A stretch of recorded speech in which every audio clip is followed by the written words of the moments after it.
you could end up in a situation where your money has been slashed in half. You have to have a business here. Right now, the economy, the way it is right now, this is one thing. I don't think you understand the gem that I'm dropping for you here. You should have a business here that turns over cities. Hey guys, welcome back. Okay, so I didn't intend to do this video right now, but I just shot a video and there are a couple of things in there that I wanted to pick up on that I didn't in the other video because I felt like it's an almost separate topic, so I thought I would do it here. Now, one thing I have realized about being here, and I'm leaning forward because I'm being serious, is that if you really want to sustain yourself in Ghana right now, because we don't know what's happening with the currency fluctuation, if you want to remain in Ghana, you need to have a business here that is producing cedis for you and not just rely on foreign income. Because if you do that, you could end up in a situation where your money has been slashed in half overnight. We saw how quickly the currency fluctuation happened here, right? And like I've said before, I've seen it happen a few times in the past.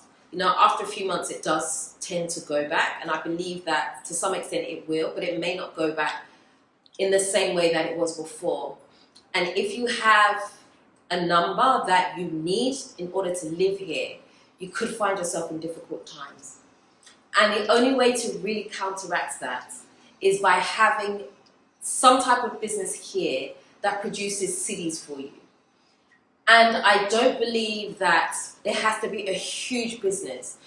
I think sometimes we overlook the smaller business opportunities here because we feel like they're too small and they're not necessarily going to produce money that we need.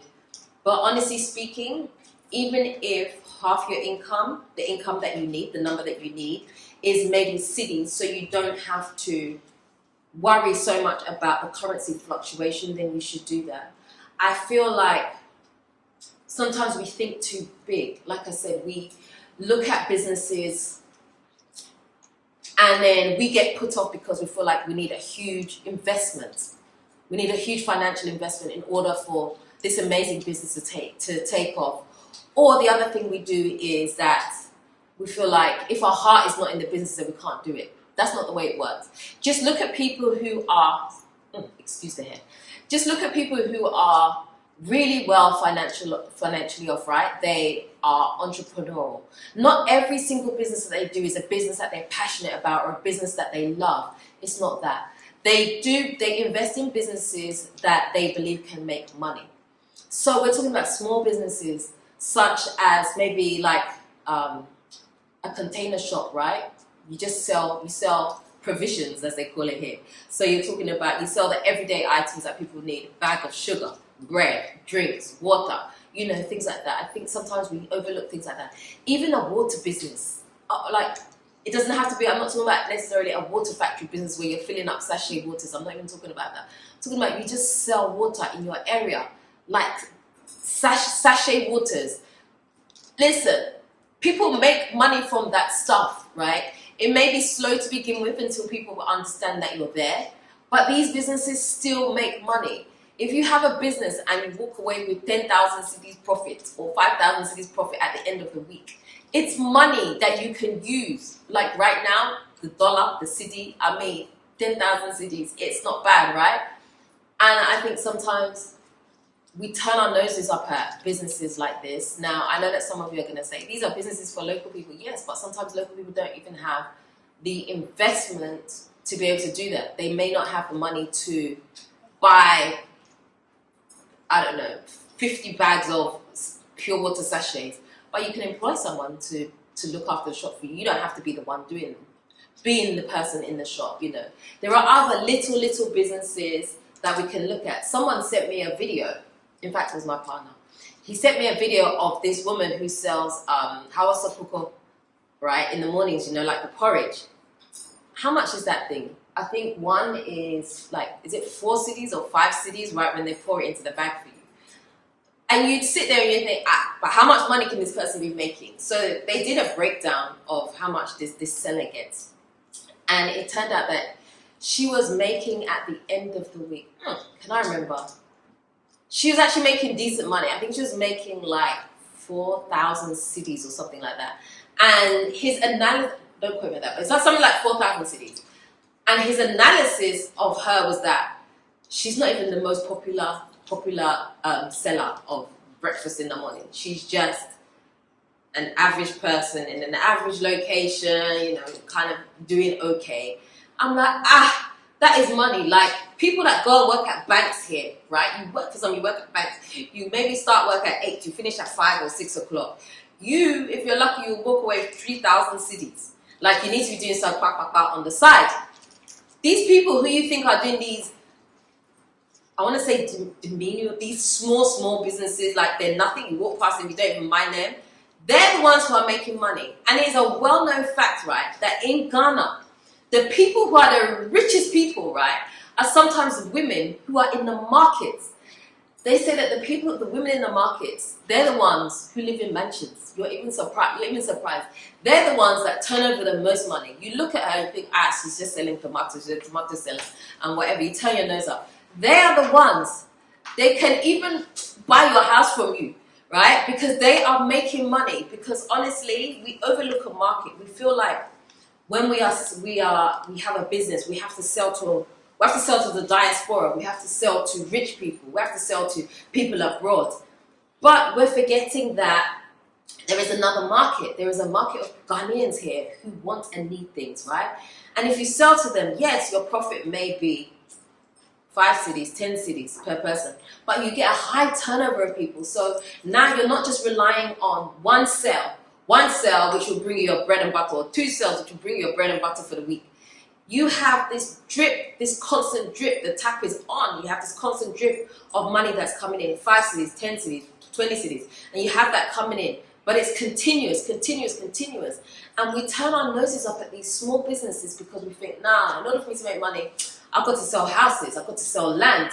I've got to, help people move to Ghana. I've got to, you feel like you've got to go into these big businesses that these are like things that come up into your lap once in a while. They're not like, how can I say, it's not a free-flowing tap. The tap's not on just because your ticket price is higher, therefore your profit is higher. It's not every day. Like, if you do real estate in Ghana, you know that you may not sell a house 1 a month even. You may not sell a house 2 a month even. You may not even sell a house for 4 months. You haven't made no sale. So the one sale that you did 4 months ago is the one that you're using to live off all this time. Like, I'm just saying randomly, right? That might work for you, but that might not always work for you. That's unstable income because it relies on different things. But if you are the woman who is selling house of cocoa in the morning with fruits that everybody loves, every day that woman has got business. Every single day, someone is coming to buy because people are hungry. Someone wants something to eat. It's like, I need 10 cities to go buy my cocoa and my fruits and my bread or whatever, And so they buy these things, and 10 cities here, 20 cities here. I've gone to that line. I've seen the way people spend.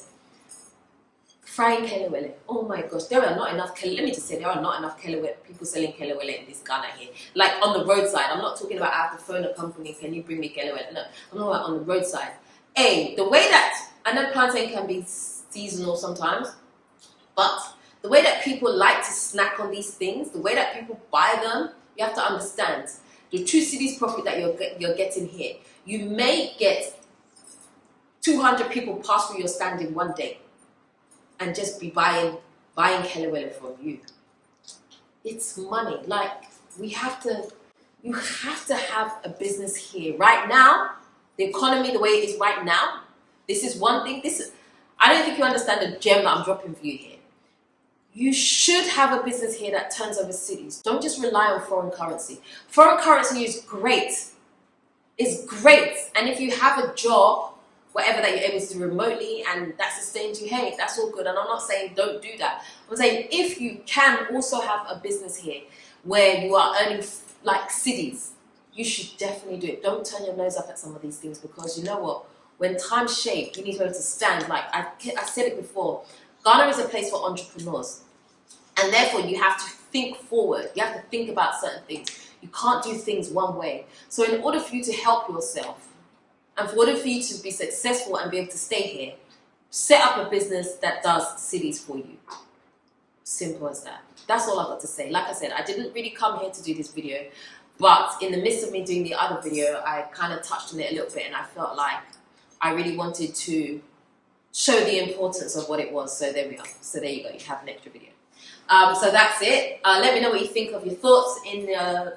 Let me know what you think in the comment section. Hey, the way my brain runs it. My brain runs faster than my mouth sometimes. I'm like, oh my gosh, Dela, what? What did you just say? Anyway, so leave your comments in the comment section below for me. I will get back to you. Let's have a conversation. Let's talk about what you think.